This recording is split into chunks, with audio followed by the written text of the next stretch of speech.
उसके पापा ने कार का दरवाजा खोलकर उसे बिठा दिया। जैसे ही उन्होंने दरवाजा बंद किया, उसे घुटन महसूस होने लगी। वह आभूषणों से लदी थी। उसने झट से पीछे मुड़कर देखा। उसकी माँ, चाची, मौसी, मामी की गीली आंखें अब भी उसे निहार रही थीं। उसका सब कुछ पीछे छूट रहा था। बचपन, अल्लड़ दिनों की शरारतें, माँ की डांट, पापा की झिड़की, स्कूल की सखियां जैसे उसे रोकने का अथक प्रयास कर रहे थे। छाया गोर, बड़ लंबे कद वाली युवती थी। आज उसका विवाह हो चुका था। बचपन में से पढ़ाई में हमेशा अव्वल आने से की जैसे उसने जिद पकड़ रखी थी। उसके एमबीए करते ही अच्छे घर से रिश्ता आ गया था। कार ने गति पकड़ ली। भावी जिंदगी उसके समीप व सामने थी। ससुराल में गीत गाती औरतों ने उसे उतारा। पूर्ण रीति रिवाजों के साथ उसका गृह प्रवेश कराया गया। पूरे दिन उसे औरतों ने घेर रखा। उस दिन उसे ऐसा लगा जैसे सूरज आसमान में डट कर बैठ गया हो। छाया का पति हर्ष निजी कार्यालय में जॉब करता था। ससुर श्रीमन जी टेलीफोन डिपार्टमेंट में सरकारी कर्मचारी थे। सास सुमित्रा गृहिणी थी। वही ननंद कला बीए तृतीय वर्ष की छात्रा थी। अगले दिन छाया की पहली रसोई थी। सुबह सुबह सास उसे रसोई से अवगत करा रही थी। उन्होंने छाया को आलू निकाल कर देते हुए कहा कि आलू के पराठे में इसी की सब्जी ठीक रहेगी। मीठे में खीर बनाने की हिदायत देकर उसका हाथ बटाती रही। लगभग 1 घंटे तक रसोई महकती रही। तभी कमरे से फुदकती कला लंबी सांस भरते हुए वहां दाखिल हुई। भाभी जी, ये नाचीज कनीज आपकी सेवा में हाजिर है। हमारे लायक कोई काम हो तो बेझिझक हुक्म कीजिए। वह गर्दन झुकाती हुई बोली, नहीं दीदी, मैं कर लूंगी। छाया ने कहा, पहले अपना मोबाइल पटक कर आ, फिर आना यहाँ। सास ने कला से तेज आवाज में कहा, लगता है राजमाता जी का दिमाग यहाँ की आबो हवा में गर्म है, पर जहाँ तक मोबाइल की बात है, कयामत भी आ जाए तो हमें मोबाइल से जुदा नहीं कर सकती। गुस्ताखी माफ करती हुई वह तेज कदमों से हंसते हुए वह निकल गई। फिर सब खाना खाने बैठे। ससुर जी ने छाया की तारीफ में कसीदे पढ़े। हर्ष ने खीर बढ़िया बताई। सास और छाया की तरफ से तो खाना लाजवाब था। अगली सुबह जब छाया आरती करने लगी तो सुमित्रा जी भी आ पहुंची। पीछे पीछे हर्ष व कला भी आ खड़े हुए। छाया ने दीपक जलाकर आरती की थाली उठाई। सीधे हाथ से आरती करना सास ने टोका। आश्चर्य से छाया ने मुड़ कर देखा, बाएं से शुभ नहीं होता रहता। सास ने गहरी सांस भरते लेते हुए कहा, बाट मोम, शुभ अशुभ कुछ नहीं होता। हाथ प्लेट हो या राइट, मन में श्रद्धा होनी चाहिए। कला माँ को समझाते हुए बोली, छाया ने कल्पना भी नहीं की थी कि उसे बाएं हाथ से काम ना करने का उल्हाना ससुराल में मिलेगा। लेकिन मम्मी जी, मुझसे नहीं हो पाता, मेरा मतलब इसी हाथ की आदत है। धीमे स्वर में छाया ने कहा, कैसे नहीं होता, थोड़े दिन सीधे हाथ से काम में लोगी तो आदत बन जाएगी। कहकर सुमित्रा जी पैर पटकती हुई चली गईं। दिन प्रतिदिन छाया का बायां हाथ सासू माँ की आंखों की किरकिरी बनता जा रहा था। हर्ष व कला अधिकतर छाया का पक्ष लेते थे। उन दोनों के लिए यह बात दकियानूसी की थी। छाया के लिए ऐसा बर्ताव नया नहीं था। विवाह से पहले भी अक्सर उसको बाएं हाथ पर टोका जाता था। तंग आकर कला ने एक दोपहर माँ से कहा, बस मोम, बहुत हो गया, क्यों भाभी को परेशान करती रहती हैं? आप क्या बाएं हाथ से काम करना कोई अपराध है? जब से भैया का विवाह हुआ है आप भाभी को काम करने पर टोकती ही आ रही हो। पहले बाएं हाथ से पूजा मत करो, प्रसाद सीधे हाथ से में लो, बाएं हाथ से भोजन मत परोसो। इन सब बातों से कुछ नहीं होता मॉम। अब तक एक सुमित्रा जी अपनी बेटी को बच्ची समझकर उसकी बातों पर ध्यान नहीं देती थी, मगर आज उन्हें अपनी गलती का एहसास हो गया था। शाम को सब मिलकर घूमने निकल गए। आज जब छाया बाएं हाथ से आइसक्रीम खा रही थी, सुमित्रा जी उसके सिर पर हाथ फेर कर मुस्कुरा दी। जब कुछ बहुत अच्छा चल रहा था, धीरे धीरे हर्ष और छाया की शादी को 3 साल हो गए। कला की भी शादी हो चुकी थी। आज सुबह उठते ही छाया की नज़र कैलेंडर पर पड़ी। आज 7 तारीख थी। उसके मन में अपना काम शुरू कर दिया। झट से छाया के मन में गणना की कि आज उसके गर्भ का 3रा महीना पूरा और चौथा शुरू होता है, जबकि छाया इसी गणना को मन में नहीं लाना चाहती थी, क्योंकि मन में इस विचार के आते ही एक भय हावी हो जाता और वह इस भय से बचना चाहती थी। छाया डरते डरते बाथरूम गई। वेस्टर्न स्टाइल की सीट पर बैठते ही उसका गला सूखना शुरू हो गया। उसे लग रहा था कि यदि उसे जल्दी से पानी नहीं मिला तो वह उसका दम घुट जाएगा। सामने ही नल था और वह पूरा जोर लगाकर उठने की कोशिश करने लगी, फिर भी उससे उठा नहीं गया। तभी अचानक उसके पेट में दर्द उठा और नीचे पूरा पार्ट खून से भर गया। ऐसा उसके साथ दूसरी बार हो रहा था। छाया की रुलाई फूट पड़ी और वह अपनी प्यास भूल गई। उसने किसी तरह से उठकर दरवाजा खोला और अपने पति को पुकारा। उसकी दर्द भरी आवाज़ सुनकर हर्ष बिस्तर छोड़कर भागे। किसी तरह छाया को संभाला और उसे कार में डालकर अस्पताल ले गए। डॉक्टर ने छाया के गर्भ को साफ किया और घर भेज दिया। छाया फिर से खाली हाथ घर लौट आई थी। छाया की शादी को 3 साल बीत चुके थे। इन 3 सालों में दूसरी बार उसका गर्भपात हुआ था। जब वह पहली बार गर्भवती हुई थी तो घर में खुशी की लहर दौड़ गई थी। पति, ससुर, सास, नंद सब खुशी में झूम उठे थे, पर तब भी कहीं भीतर से छाया उदास हो गई थी। एक अनजान सा डर तब भी उसके मन में था। उसके मन में यही डर था कि कहीं बच्चे के जन्म के समय उसकी मृत्यु न हो जाए। इस डर के कारण उसकी मानसिक स्थिति ठीक नहीं रहती थी। उसका खाना पीना भी कम हो गया था। दूध और फल उसे हजम ही नहीं होते थे। केवल पेट भरने के लिए वह सूखी चपाती खाती थी। छाया के इस व्यवहार को देखकर उसकी सास सुमित्रा जी सोचती कि शुरू में ऐसा भी सभी औरतों के साथ होता है, पर धीरे धीरे सब ठीक हो जाता है। लेकिन 3रा महीना खत्म होते ही जब छाया का गर्भपात हो गया था तो उसका रोना देखकर माँ बेटा दोनों ही घबरा गए। डॉक्टर ने जांच के बाद गर्भाशय साफ किया और उसे घर भेज दिया। इस घटना के बाद कुछ दिनों तक छाया उदास रही थी, लेकिन सास का अपनापन भरा व्यवहार और पति के प्यार में वह इस हादसे को भूल गई। 8 महीने बाद फिर छाया ने गर्भ धारण किया। इस बार हर्ष उसे लेकर डॉक्टर प्रेमा के पास पहुंच गए। डॉक्टर प्रेमा स्त्री रोग विशेषज्ञ थी। उन्होंने दोनों की तसल्ली दी। देखिए, डरने की कोई बात नहीं है, मैंने ठीक से जांच कर ली है।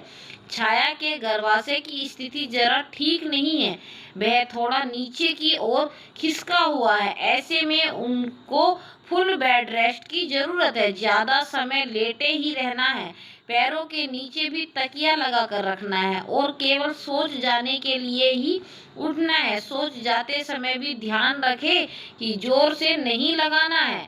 देखो छाया, जैसे डॉक्टर बता रही है वैसे ही करना है और खुश रहना है। हर्ष ने प्यार से कहा।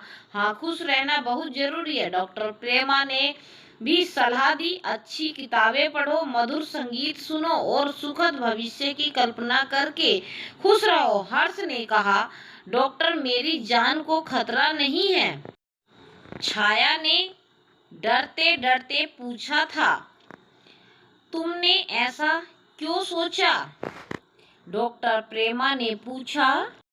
मुझे डर लगता है किस बात का मैं दर्द सहन नहीं कर पाऊंगी और मर जाऊंगी। सभी औरतें मर जाती हैं क्या? नहीं। आप इस तरह का क्यों सोच रही हैं? छाया और हर्ष खुशी खुशी वापस घर आए। माँ को सारी बातें बताई। हर्ष माँ से बोले, माँ अब छाया का ध्यान आपको ही रखना है। मैं तो सारा दिन बाहर रहता हूँ, यह भी कोई कहने की बात है। सुमित्रा अब जी जान से छाया के साथ ही थी। उसे बिस्तर से बिल्कुल उठने नहीं देती, सहारा देकर शौचालय में जाती, टॉनिक और विटामिन की गोलियां समय पर देती। बात बात पर उसे हंसने की कोशिश करती। 3 महीने ठीक से निकले पर चौथा शुरू होते ही फिर से छाया का गर्भपात हो गया। हर्ष एक दिन अकेले जाकर डॉक्टर से मिले। डॉक्टर, अब की बार क्या हुआ? ऐसा बार बार क्यों होता है? सब ठीक चल रहा था, डॉक्टर प्रेमा ने बताया। मैं नहीं जानती ऐसा क्यों हुआ। अगली बार जब वह यह गर्भवती हो तो आप शुरू में ही मुझसे संपर्क करें। इनके कुछ टेस्ट करवाने पड़ेंगे, उसके बाद ही गर्भपात के कारणों का पता चलेगा। दूसरी बार गर्भपात होने के बाद से छाया की उदासी और भी बढ़ गई। उसका शरीर काफी कमजोर हो गया था। इस बार हर्ष ने मन ही मन फैसला कर लिया कि यह तमाशा और अधिक नहीं चलेगा। छाया मानसिक और शारीरिक रूप से संतुलित हो जाए, उसके बाद ही बच्चे की बात सोची जाएगी। जरूरत पड़ी तो वह किसी बच्चे को गोद ले लेंगे। जीवन अपनी गति से चलने लगा। धीरे धीरे छाया सामान्य हो चली। इस बीच वह अपने भाई की शादी के लिए अपने मायके गई तो 2 महीने रहकर वापस लौटी। मायके से लौटने पर छाया बहुत प्रसन्नचित्त थी। घर के कामकाज में वह अपनी सास के साथ लगातार हाथ बटाती, खाली समय में जिम भी जाती। उसकी सहेलियों का दायरा भी बढ़ गया था। एक बड़े पुस्तकालय की वह सदस्य भी बन गई थी। एक बार माइंड पावर नामक एक पुस्तक उसके हाथ लगी। उस पुस्तक में जब उसने पढ़ा कि हमारा मन हमारा कितना बड़ा मित्र बन सकता है और उतना ही बड़ा शत्रु भी बन सकता है, तो वह हैरान रह गई। अपने मन में बैठे डर का उसने विश्लेषण किया और सोचा, क्या उसका मन ही उसे मां नहीं बनने दे रहा है? क्या उसका मन ही हर तीसरे माह में समाप्त होते ही उसका गर्भपात करवा रहा है? एक दिन उसने हर्ष से इस बारे में बात की। हर्ष, इस किताब में जो लिखा है वह क्या सच है? इतने बड़े मशहूर लेखक की किताब है, उसकी यह किताब बेस्ट सेलर भी है। कितने ही लोग इसे पढ़कर अपना जीवन सुधार चुके हैं। मैं नहीं मानती, मैंने तो हमेशा ही बच्चा चाहा, फिर भी गर्भपात क्यों हुआ? अगर मेरा मन बच्चा नहीं चाहता तो मुझे भी गर्भ निरोधक गोलियों का प्रयोग करना आता था। मुझे लगता है तुम्हारा मन 2 भागों में बटा हुआ है। एक मन तो मां बनना चाहता है और दूसरा प्रसव पीड़ा से डरता है। हाँ, तुम ठीक कहते हो, पर मुझे बताओ मैं क्या करूं? छाया परेशान हो उठी थी। शादी हुए 7 साल बीत चुके थे। वे दोनों अब बच्चे की बात ही नहीं करते, पर मन ही मन रमा के अंदर एक संघर्ष चल रहा था। एक रात वह हर्ष से बोली, हर्ष, मैं तुम्हें एक बात बताना चाहती हूँ जो कि मैंने आज तक तुम्हें नहीं बताई है। जब मैं 10 साल की थी तो मेरी बुआ प्रसव के लिए मायके आई थी। जिस दिन उन्हें प्रसव पीड़ा शुरू हुई उस दिन घर में कोई नहीं था, केवल मैं और बुआ ही थी। माँ और पिताजी बाहर गए हुए थे। डॉक्टर के अनुसार बुआ के प्रसव में अभी 10-15 दिन बाकी थे, पर अचानक ही उन्हें दर्द शुरू हो गया। भयानक दर्द से बुआ तड़पती रही और मैं उन्हें देखकर रोती रही।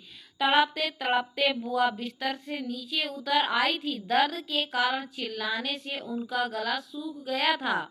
उन्होंने मुझसे पानी मांगा, पर मैं इतनी डर गई कि ऐसा लगा जैसे मैं वहां से हिल नहीं पाऊंगी। बुआ पानी पानी चिल्लाती रही, पर मैं उन्हें पानी नहीं दे पाई और कुछ देर बाद सब शांत हो गया। बुआ खून और पानी के ढेर में शांत सी होकर रह गई। तभी माँ आ गई। उन्हें देखकर मैं जहाँ डर कर बैठी थी वहीं चिल्लाई, माँ देखो तो बुआ को क्या हुआ। उन्हें अपनी दो माँओं ने बुआ को देखा तो पाया कि वह सदा के लिए ही शांत हो गई थी। पर मेरे नन्हे मन ने यह बैठ गया कि अगर मैं बुआ को पानी दे देती तो शायद वह बच जाती।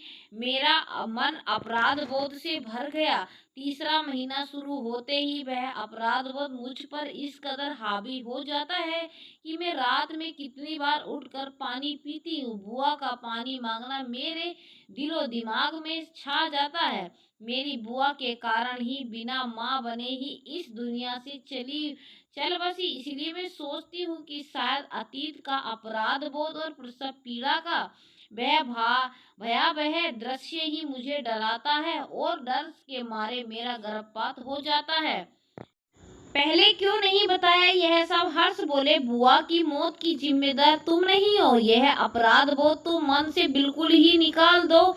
एक 10 साल की बच्ची किसी की मौत का कारण कैसे बन सकती है। और तुम्हारा दूसरा डर तो बिल्कुल बेकार है। उसका सामना तो हम आसानी से कर सकते हैं। हम पहले से ही डॉक्टर से बात कर लेंगे कि तुम्हारा बच्चा ऑपरेशन द्वारा ही हो। तुम्हें प्रसव पीड़ा होगी ही नहीं। अगर डॉक्टर नहीं मानी तो जरूर मानेगी। जब तुम्हारी कहानी सुनेगी तो उन्हें मानना ही पड़ेगा। दूसरे दिन ही छाया और हर्ष डॉक्टर निहारिका के पास पहुंचे। डॉक्टर निहारिका एक प्रसिद्ध स्त्री रोग विशेषज्ञ थी। उनके पास जच्चा बच्चा से संबंधित एक से एक कठिन केस आते थे।